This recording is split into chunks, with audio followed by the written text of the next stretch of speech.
India സഖ്യത്തിന് deputy speaker സ്ഥാനം ലഭിച്ചാൽ സ്പീക്കർ സ്ഥാനാർത്ഥിത്വത്തിൽ നിന്ന് പിന്മാറുമെന്ന് സ്ഥാനാർത്ഥി കൊടിക്കുന്നിൽ സുരേഷ്. കീഴ്വഴക്കം പാലിക്കാതെയുള്ള ഏകപക്ഷീയ നിലപാടിനെതിരെയാണ് മത്സരം. ജയിച്ചില്ലെങ്കിലും മികച്ച മത്സരം കാഴ്ചവെക്കാൻ കഴിയുമെന്നാണ് കൊടിക്കുന്നിൽ സുരേഷിൻ്റെ ആത്മവിശ്വാസം. 24 അങ്ങനെയാണ് അദ്ദേഹം വെളിപ്പെടുത്തിയത്. എന്താണ് ഇന്ത്യ സഖ്യം ഇങ്ങനൊരു സ്ഥാനാർത്ഥിയെ നിർത്താം എന്നുള്ളൊരു തീരുമാനം എടുത്തത്? എന്ത് സന്ദേശമാണ് നൽകാൻ ഉദ്ദേശിക്കുന്നത്? ഇന്ത്യ സഖ്യം ഇങ്ങനെ തീരുമാനം എടുക്കാൻ കാരണം സ്പീക്കറുടെ തെരഞ്ഞെടുപ്പുമായി ബന്ധപ്പെട്ട് പ്രതിപക്ഷത്തിനെ വിശ്വാസത്തിലെടുക്കാൻ കേന്ദ്ര സർക്കാർ തയ്യാറായില്ല. പ്രതിപക്ഷ നേതൃത്വ സ്ഥാനവും അതുപോലെ ഡെപ്യൂട്ടി സ്പീക്കർ സ്ഥാനവും പ്രതിപക്ഷത്തിന് അർഹതപ്പെട്ടതാണ്. ഒരു സ്പീക്കർ സ്ഥാനത്തേക്ക് നമ്മൾ പിന്തുണയ്ക്കണം, മത്സരം ഒഴിവാക്കണം. പക്ഷേ ഡെപ്യൂട്ടി സ്പീക്കർ സ്ഥാനത്തെക്കുറിച്ച് അവരൊന്നും പറയുന്നില്ല. അപ്പോൾ അത് ചോദിച്ചപ്പോൾ ഡെപ്യൂട്ടി സ്പീക്കറിൻ്റെ കാര്യത്തിൽ ഞങ്ങൾക്കൊരു ഉറപ്പ് തരണമെന്ന് പറഞ്ഞപ്പോൾ അത് ഈ സ്പീക്കർ ഇലക്ഷൻ കഴിഞ്ഞിട്ട് നമുക്ക് ചർച്ച ചെയ്യാമെന്നുള്ള ഒരു മറുപടിയാണ് ലഭിച്ചത്. ആ മറുപടി നമുക്ക് തൃപ്തികരമായ ഒരു മറുപടിയല്ല.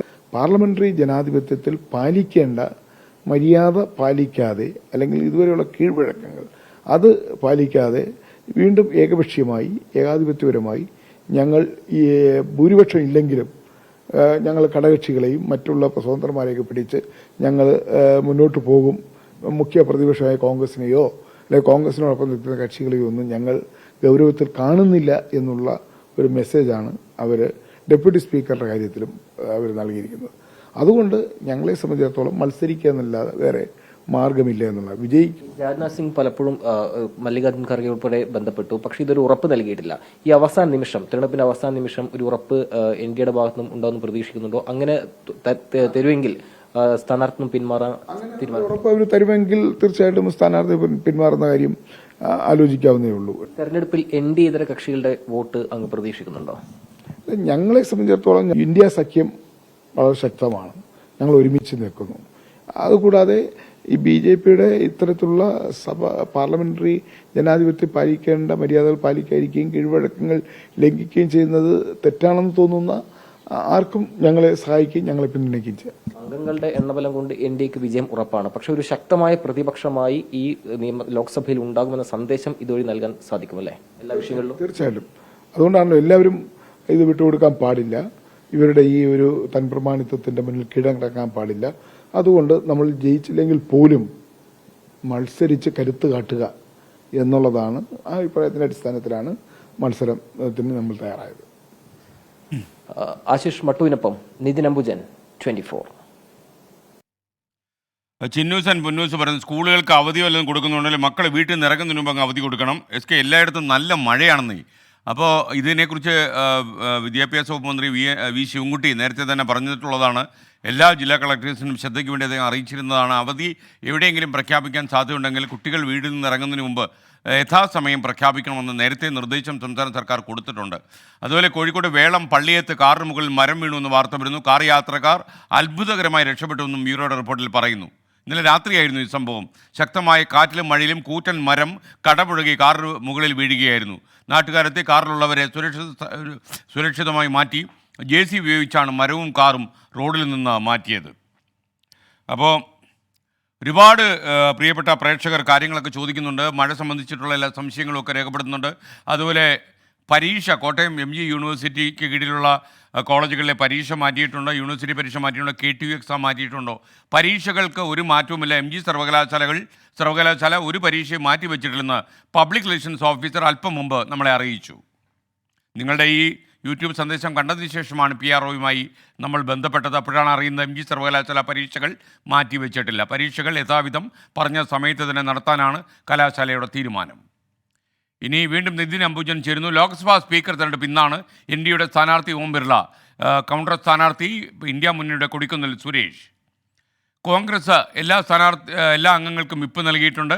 ഇന്ന് രാവിലെ 11 മണിക്കാണ് തെരഞ്ഞെടുപ്പ് നടക്കുക. വിവരങ്ങളുമായി നിതിൻ അംബുജൻ ചേരുന്നു. ഗുഡ് മോർണിംഗ് നിതിൻ, പറയൂ.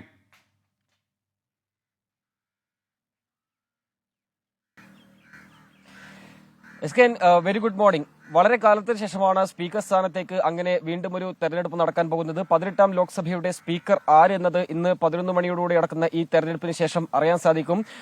സർക്കാരിന് ഭാഗത്തുനിന്നും ഓം ബിർളയ്ക്ക് വേണ്ടിയുള്ള പ്രമേയവും അതോടൊപ്പം തന്നെ പ്രതിപക്ഷത്തിന്റെ ഭാഗത്തുനിന്നും കൊടിക്കുന്നിൽ സുരേഷിന് വേണ്ടിയുള്ള പ്രമേയം അവതരിപ്പിക്കും. അതിനുശേഷം വോട്ടിടുകയും ചെയ്യും. അങ്ങനെയാണ് സ്പീക്കറിനെ തെരഞ്ഞെടുക്കുന്ന ഒരു രീതി. എന്തായാലും കഴിഞ്ഞ കാലങ്ങളും തന്നെ അങ്ങനെ ഒരു തെരഞ്ഞെടുപ്പിലേക്ക് പോകാതെ പ്രതിപക്ഷത്തെ കൂടി സമവായത്തിൽ എടുത്തുകൊണ്ടാണ് സ്പീക്കറെ തെരഞ്ഞെടുക്കാറ്. പക്ഷേ ഇപ്പോഴത്തെ സാഹചര്യം അങ്ങനെയല്ല. 2014ലും 19ലും പ്രതിപക്ഷ നേതൃസ്ഥാനത്തേക്കും അതോടൊപ്പം തന്നെ ഡെപ്യൂട്ടി സ്പീക്കർ സ്ഥാനം അവകാശപ്പെടാനുള്ള അംഗസംഖ്യ പ്രതിപക്ഷത്തിന് പാർലമെന്റിൽ ഉണ്ടായിരുന്നില്ല.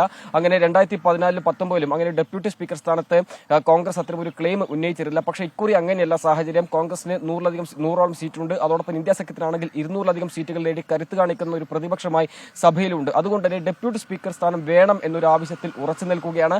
ആ ആവശ്യം അംഗീകരിച്ചാൽ മാത്രമേ ഈ മത്സരം ഒഴിവാക്കുള്ളൂ എന്ന നിലപാട് ഇന്ത്യ സഖ്യം സ്വീകരിച്ചതോടുകൂടി തന്നെയാണ് പിന്നീട് ഒരു മത്സരത്തിലേക്ക് സ്പീക്കർ സ്ഥാനം സംബന്ധിച്ച മത്സരത്തിലേക്ക് കടന്നത്.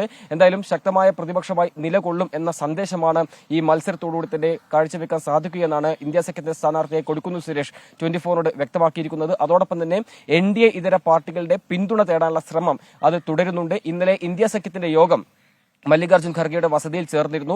അതോടൊപ്പം തന്നെ പൊടുന്നനെ എടുത്തൊരു തീരുമാനമാണ് കോൺഗ്രസ് സ്ഥാനാർത്ഥിയായി കൊടിക്കുന്നിൽ സുരേഷ് മത്സരിക്കുന്നു എന്നുള്ളത്. പക്ഷേ ഇന്ത്യ സഖ്യത്തിന്റെ മറ്റ് പാർട്ടികളുമായി ഒരു വിശദമായ ചർച്ചയ്ക്ക് അതിനുള്ള സമയമുണ്ടായിരുന്നില്ല. അതുകൊണ്ട് തന്നെ ചില അതൃപ്തികൾ തൃണമൂൽ കോൺഗ്രസും അതോടൊപ്പം തന്നെ NCPയുടെ ഭാഗത്തുനിന്നെല്ലാം തന്നെ ഉയർന്നിരുന്നു. അതെല്ലാം തന്നെ ഇന്നലെ ആ അതൃപ്തിയെല്ലാം തന്നെ അത് പൂർണ്ണമായും ഒഴിവാക്കുന്ന ഒരു ചർച്ച ഇന്നലെ ഇന്ത്യ സഖ്യത്തിന്റെ ഭാഗത്തും മല്ലികാർജ്ജുൻ ഖർഗെയുടെ വസതിയിൽ ചേർന്ന യോഗത്തിൽ തീരുമാനിച്ചു. അതിനുശേഷം ഒറ്റക്കെട്ടായി ഈ പ്രതിപക്ഷം ഈ സ്പീക്കർ സ്ഥാനത്തേക്ക് മത്സരിക്കുക എന്ന നിലപാടാണ് സ്വീകരിച്ചിരിക്കുന്നത്.